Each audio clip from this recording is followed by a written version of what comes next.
Kalian tahu nggak sih kalau katanya 11 November adalah hari single sedunia? Tapi siapa yang peduli? Kalaupun memang benar demikian, syukurlah saya merayakannya sambil bersepeda dan menikmati suasana di Gunung Muria. Kita berhenti dulu Pak di bawah pohon biar nggak terlalu banyak air.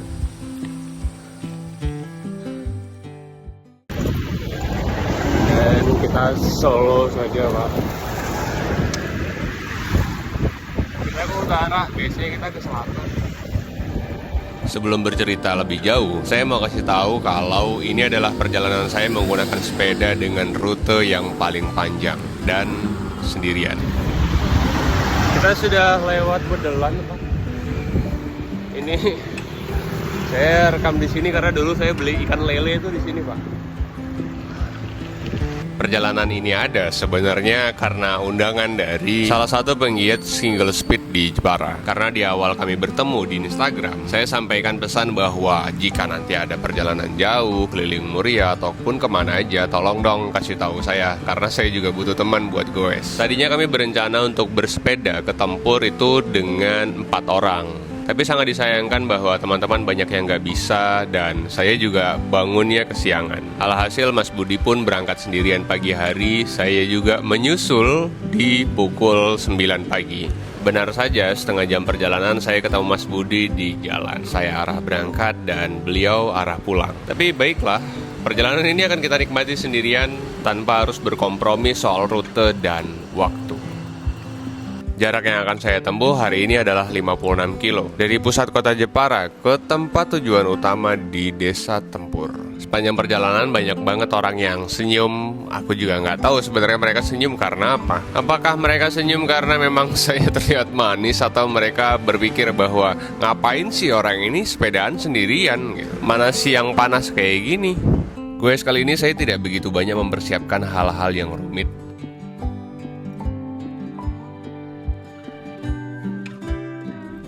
Perbekalan goes juga saya nggak banyak drama, hanya membawa beberapa snack bar, madu, dan 1 botol air minum. Padahal seharusnya bawa 2 botol sih, tapi ya gimana lagi. Sedangkan perlengkapan lainnya saya bawa smartphone, bawa ransel kecil buat letakin HP dan lain-lainnya. Sebenarnya ini perjalanan yang cukup bodoh menurut saya, karena persiapannya kurang dari segi peralatan. Saya tidak bawa ban serep, saya tidak bawa pompa portable. Walaupun sebenarnya dari segi jarak ini perjalanan tidak begitu jauh, tapi tetap saja berapapun jarak perjalanannya, peralatan-peralatan penting tetap harus dibawa supaya perjalanan tetap aman. Jangan ikutin saya ya. Dan setelah 1 jam perjalanan akhirnya saya sampai juga di kilometer 20. Dan sepanjang perjalanan kok rasanya pengen banget beli es tebu gitu, sari tebu yang di pinggir jalan. Kayaknya seger aja gitu, dan ternyata saya nggak nemu-nemu. Kilometer 20 berhenti beli es tebu. Ternyata nggak ada. Kilometer 25 berhenti beli es tebu, nggak ada yang jual juga. Sampai kilometer 27 ini Pak, mau kilometer 30, kalau nggak ada terserah kita apa aja kita beli dah. Wah. Padahal sebelum kilometer 20 ada sangat banyak orang yang jualan sari tebu. Tapi begitulah kadang hidup. Ketika diberikan kesempatan dan banyak pilihan, kita tidak segera mengambil keputusan. Kadang juga kita terlalu percaya diri bahwa nanti ada lagi kok. Dan benar saja, di kilometer selanjutnya saya tidak pernah lagi menemukan penjual es tebu di pinggir jalan. Kesempatan merasakan segar dan manisnya tebu hilang. Tapi tak perlu pula disesali terlalu panjang, karena untuk merasakan segar tidak harus dari tebu, bukan? Dan sepertinya memang lebih baik untuk fokus di perjalanan. Dan tak terasa 30 km sudah saya lalui.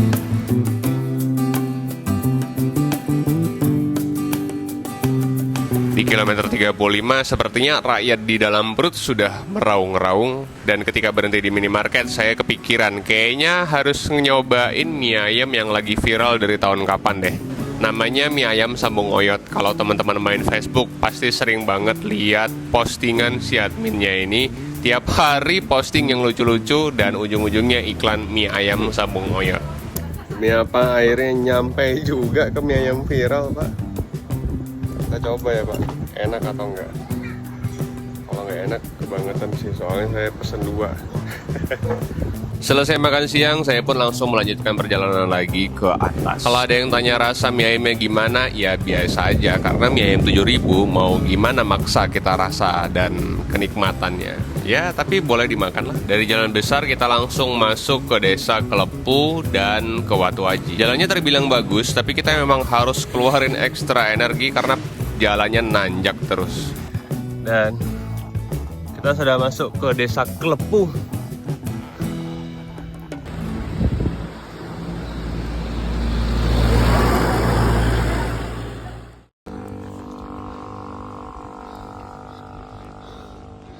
Gunungnya berkabut, Pak. Jadi karena musim hujan, seharusnya sih pemandangannya gunung atau bukit. Tapi ini kabut semua, Pak, di atas, Pak. Masih 30 kilo lagi. Mantap. Rasa capeknya memang terasa banget karena memang tidak ada yang bisa diajak ngobrol. Ya gimana lagi ya, kita goes sendirian. Memasuki desa Watu Aji, suasananya sudah sedikit sejuk. Padahal ini masih pukul 1 siang. Mungkin terbantu karena cuacanya sedang mendung. Jadi panas dan teriknya matahari masih terhalang sama awan-awan yang baik hati. Saya itu lagi mampir sholat di Watu Aji, Pak. Setelah beberapa kilo perjalanan, saya memutuskan untuk istirahat sekalian sholat duhur di Watu Aji. Karena julukan musafir kurang tepat kalau disematkan ke saya, jadi tetap aja kita harus sholat, Pak. Saya lupa ini nama masjidnya apa, tapi punya dekorasi yang cukup unik seperti normalnya masjid-masjid di Jepara. Tiang-tiang di cover kayu berukiran kaligrafi, desain khas ala-ala kota Jepara. Tapi yang udah umum, gak ada sarung di sini, Pak. Aku jadinya pakai mukena, Pak. Selepas sholat zuhur, saya coba buka lagi mapnya untuk melihat seberapa jauh lagi kah saya harus menempuh perjalanan. Dan untuk sampai ke desa Tempur dari masjid yang saya tumpangin masih butuh 15 km lagi dan menanjak. Kalau di sini sih tercatatnya 34 menit. Mungkin itu estimasi waktu kalau kita naik motor kali ya. Dari Watu Aji kita nanjak terus dan sampailah kita ke Damarwulan. Dari Jalan Raya Keling Jepara sampai ke Damarwulan, gear yang selalu saya pakai adalah gear paling kecil. Nanjak terus, Pak. Setelah melewati gerbang, saya lupa ada berapa ratus atau berapa kilometer, kita akan sampai ke pertigaan yang menandakan kalau kita sudah dekat dengan Tempur. Dari sini kita ambil kiri ya, Pak. Untuk sampai di sini saya setelah menempuh jarak 42 km. Ya lumayan lah. Kita akan bakal terus turun. Kemungkinan jarang ngevideo karena saya ingatku tuh di bawah curam banget. Kenapa saya ingat saya? Ya karena saya sudah 4 tahun nggak main ke Tempur. Jadi wajar kalau samar-samar.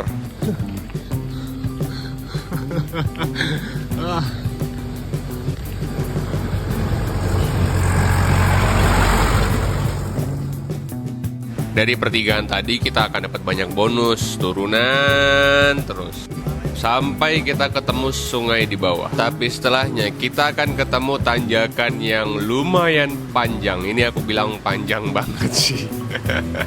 Sampai akhirnya ban depan saya tergelincir dan memaksa saya untuk menuntun. Tapi gak apa-apa, daripada kaki kram mending saya tuntun saja. Hilang dah makan siang. Kita sampai di percabangan antara desa Tempur terus dan Mantoas Mondono. Hai. Sana ke Tempur, Pak. Sana aku sebelumnya belum pernah tahu air terjun Kiai Buku ini gimana. Tapi tujuan utama kita ke Tempur, Pak. Kita turun lagi terus naik lagi. Tolong dong di Sparbut. Masa iya kerjaan di Sparbut kayak gini, anggaran kalian miskin banget apa gimana sih? Sebagai alumni Saka Pariwisata gitu kan. Ini kan miskin banget sih. Masa iya? Ini kayaknya dari aku SMA sampai sekarang masih ada. Masa iya kalian ngandelin KKN pelangnya? Miskin banget beli stainless yang 304 gitu biar agak awet. yang tebelan gitu, jangan yang tipis. Miskin anjir. Daripada saya menggerutu lebih panjang lagi, sepertinya kita lebih baik melanjutkan perjalanan.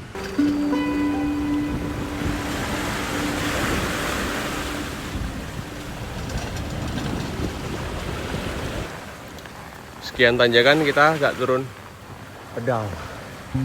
Tapi yang ini tidak dipersiapkan, tiba-tiba tanjakan setelah tikungan. Mantap.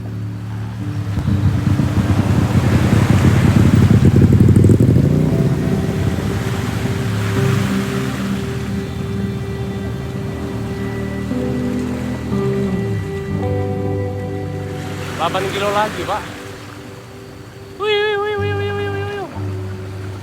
Mantap.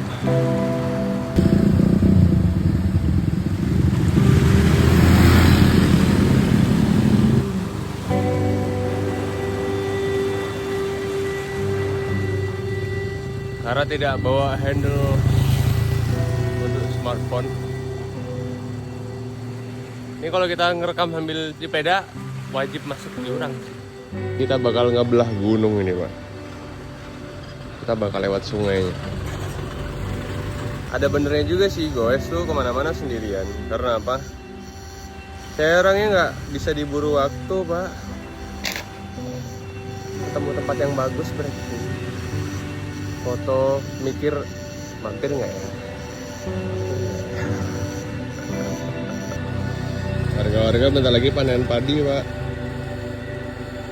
Jagung. Cakep, punya rumah di sini tuh. Gimana rasanya? Menyeramkan atau menyenangkan? Adem. Kalau hujan mungkin pusing, Pak. Tapi kalau lagi kayak gini kan syahdu rasanya. Tapi tidak boleh sakit karena rumah sakitnya di sini jauh, Pak. Setelah pelang penanda 8 km, pemandangannya jauh lebih indah daripada tempat-tempat sebelumnya. Kita sudah mulai ketemu lembah, sudah bisa melihat gunung lebih jelas, pemandangan sawah yang membentang sepanjang perjalanan. Ini beneran syahdu rasanya.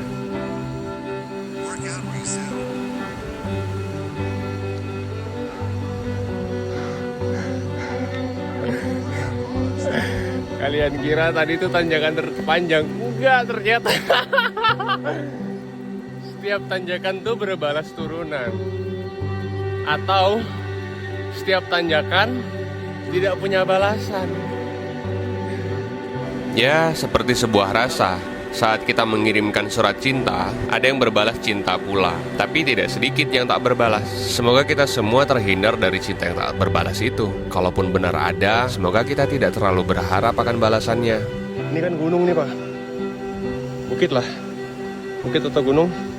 Bukit atau gunung, sana juga. Nah, sampai sana, Pak.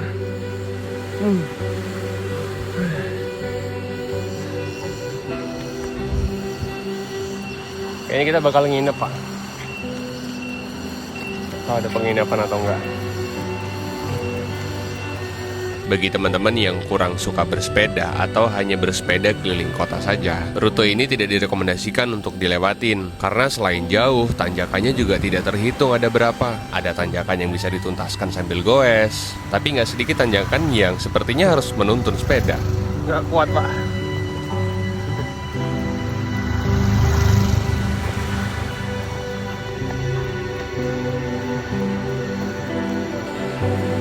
Bentar lagi sampai pucuk ini, Pak, kayaknya, Pak.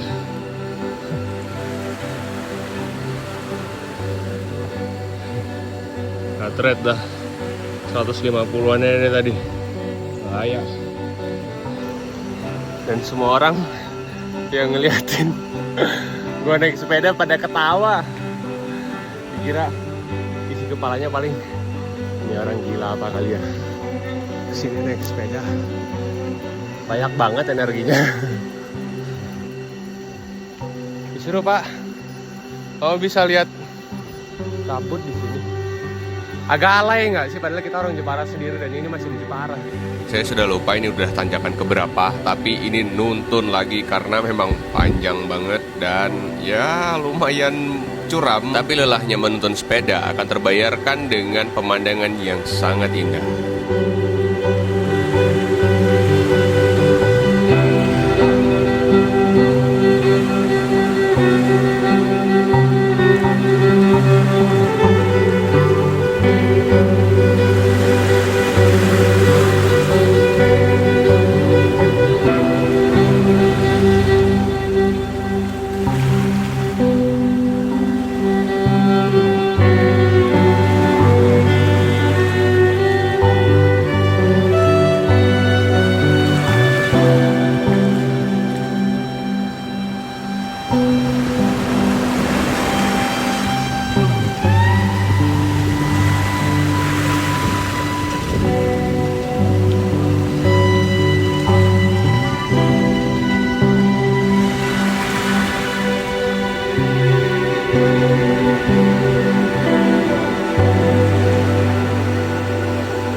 Setelah sampai di jembatan Desa Wisata Tempur, saya memutuskan untuk berhenti sambil ya santai-santai sedikit lah.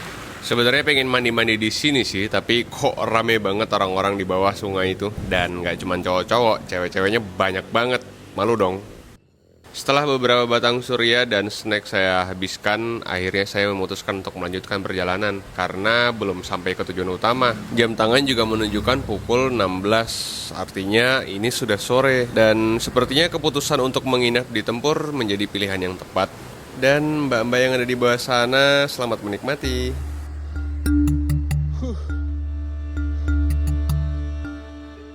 Dari jembatan tadi kita akan terus nanjak lagi dan tentu saja pemandangan di sini sudah sangat-sangat memanjakan mata kita. Karena jalannya ini posisinya ada di atas dan kita bisa ngelihat ke bawah itu ada sungai yang melintang di lembah-lembah gunung. Setelah beberapa menit nanjak, akhirnya kita ketemu juga gerbang ataupun gapura Desa Tempur. Sebenarnya jika teman-teman punya waktu buat berlibur dan pingin wisata ke Tempur, ada satu acara yang diadakan setiap tahunnya, dan ini mungkin kayaknya kemarin sudah yang kelima kalinya. Itu ada acara Sedekah Bumi, Festival Muria, yang diadakan selama beberapa hari oleh pegiat budaya dan wisata di Tempur.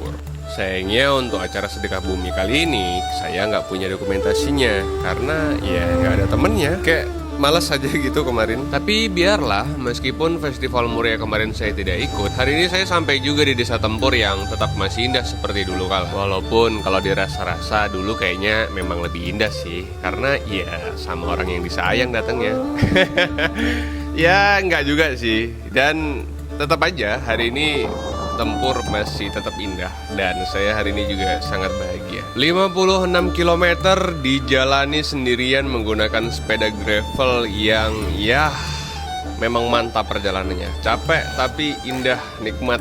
Hari ini saya berencana buat menginap di salah satu penginapan yang ada di Tempur. Tapi saya nggak tahu juga mau nginep di mana karena ini perdana banget saya bermalam di Tempur. Karena seperti yang saya bilang tadi, kalau saya memutuskan untuk pulang, kayaknya saya nggak selamat di jalan. Jadi mau nggak mau, mending kita istirahat di sini sambil menikmati suasana Tempur.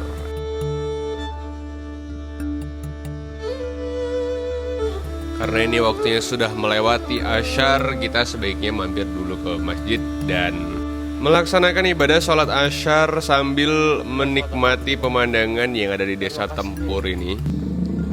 Jadi rumah warga itu di bawah tuh.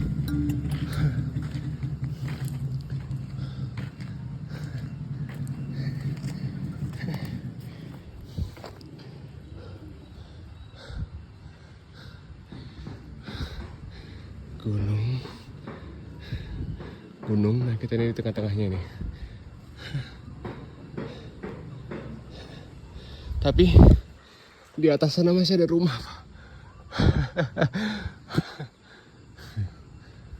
Dan dari saya SMA ini perdana. Pokoknya banyak tanah baru yang baru aku pijaki.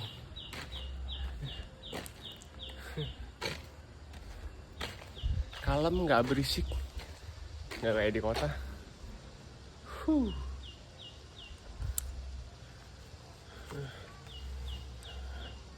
Setelah selesai sholat asar, saya melanjutkan perjalanan ke gerbang base camp Muria. Jika teman-teman ingin mendaki Gunung Muria, nah teman-teman harus mendaftarkan diri dan membayar simaksi sebesar Rp10.000 nih kalau hari biasa.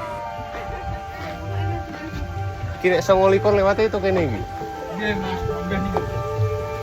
Melaku pirang jam sih? Lampah nih. 3 jam, Mas.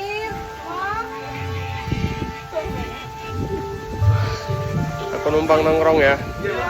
Agak tutup iki. Karena kita nyampe Tempur itu sudah pukul 5.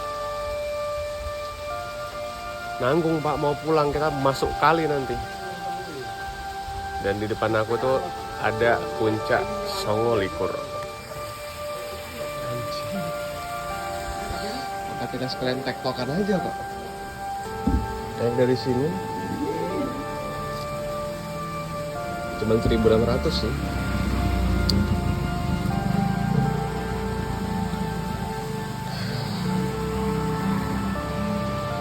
Kita atur besok deh Pak, kita cari penginapan dulu. Selanjutnya kita cari penginapan Pak. Kita bakal cari tempat yang bisa diajak camping dan bisa mandi di sungai. Katanya sih ada ya, tapi kita mau cek lokasi dulu. Oke, mari kita lanjut Pak. Di pos simaksi tadi saya juga udah menghubungi salah satu vendor penginapan di sini, namanya Kampung Kopi Tempur. Katanya hari ini banyak yang kosong karena bukan hari libur.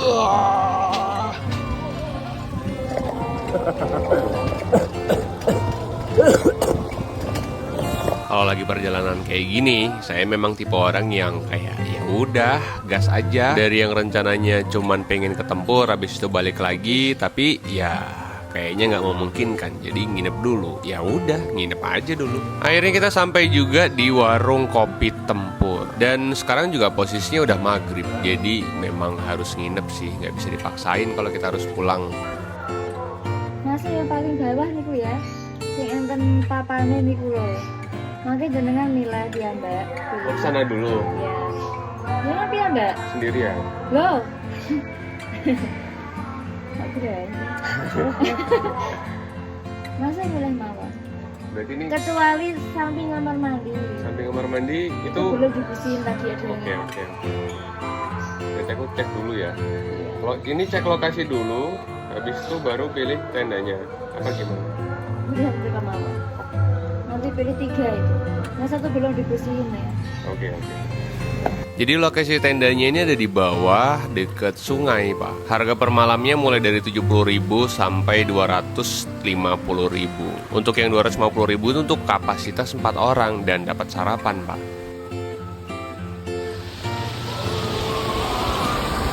Di sebelah sawah Pak, semoga nggak banyak nyamuknya sih.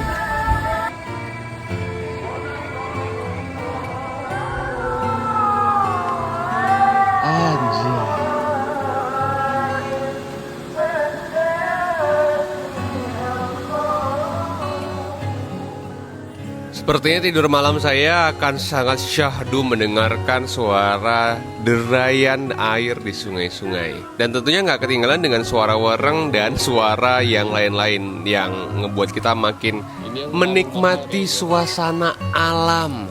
Anjay. Oke, saya pilih tenda yang kedua dan di depan tuh pemandangannya sungai.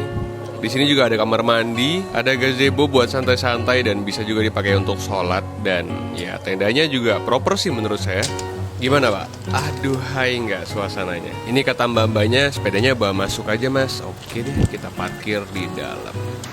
Total tempuh kita hari ini tuh ada di 53 kilo, 52 dengan waktu tempuh yang lama banget karena berhenti jajan, foto-foto, ngerokok. Jadi sampai sini tuh malam. Kita review dulu Pak.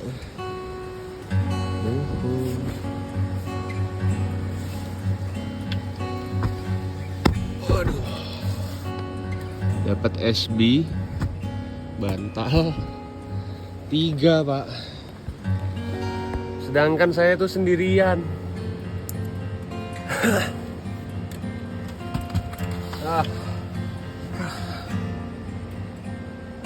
Kalau di Tempur itu enaknya makan malam apa? Warga Tempur boleh dong berkabar. Atau makan apa ya yang orang sini spesial gitu, yang spesial bagi orang sini. Setelah beres-beres dan sholat maghrib, saya putuskan untuk keluar cari-cari, siapa tahu ada yang jual makanan enak gitu. Sepertinya tidak ada yang bisa dicari. Sepi, Pak, malam-malam. Jadi beli snack, terus pulang makan aja. Ye. Saya di sini, kamarnya di sini. Karena sepertinya di sini untuk wisata kuliner malam-malam itu kurang mendukung, guys. Akhirnya malam ini untuk makan malam kita minta pihak penginapan menyediakan. Saya di sini beli ayam geprek, beli pisang goreng, beli kopi dan jahe hangat. Oke, malam ini makan agak banyak kan. Ayam geprek. Saya pesan 2, Pak, pisang goreng, kopi Tempur dan jahe susu. Tapi murah, Pak. Ini geprek segini ini di sini ya, di gunung ini padahal 13.000. Pisang goreng segini ini bukan pisang goreng kecil-kecil nih. Pisang goreng orang kaya ini. Ini 10.000, Pak. Jadi padahal akses dari kota ke sini itu 1 jam minimal atau setengah jam lah kalau mau ke kota terdekat. Tapi kalau mau ke kota banget tuh bisa bukan 1 jam, malah 2 jam mungkin. Karena akses jalannya nggak cakep. Tapi murah. Kok iso? Setelah santap makan malam, akhirnya ngantuk juga dan kita harus tidur sih. Karena tentu saja otot dan pikiran perlu istirahat dan supaya perjalanan hari esok bisa lebih mantap dan syahdu tentunya. Oke, guys. Terima kasih sudah mengikuti perjalanan saya dari Jepara Kota sampai ke Desa Tempur menggunakan sepeda gravel. Dan di video selanjutnya saya akan update tentang perjalanan saya sampai ke puncak, sampai ke Rahtawu, dan sampai ke kota lagi. Oke, terima kasih buat teman-teman. Jangan lupa di like, di komen, dan di subscribe tentunya.